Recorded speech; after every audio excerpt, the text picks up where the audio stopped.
Okay, I've got the mag installed again.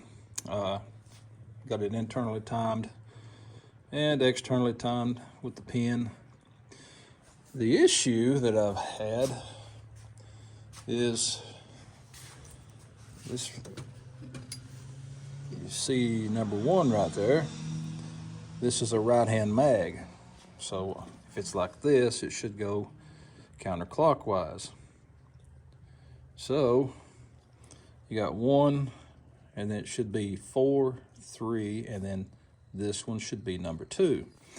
The issue I had was, probably can't see it, but on that, no, you can't see it. Anyway, I've got it set on 25 degrees before top dead center. It had a top dead center mark and then a 25-degree top dead center, or before top dead center. So when I was timing the mag, I put it on the 25 before top dead center. The problem is he had number 1. If you can see this mark right here, that's number 1, 2, and then over here was the front one was 3, and then he had 4 back here. Well, that's not how this engine's evidently timed.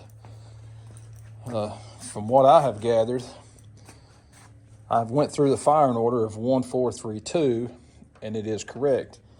The left rear is number 1, so that's on top dead center.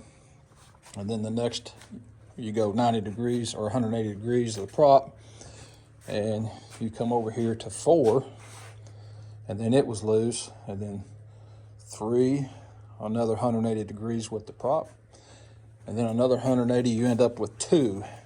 And I went through that firing order, and that's correct. So I don't know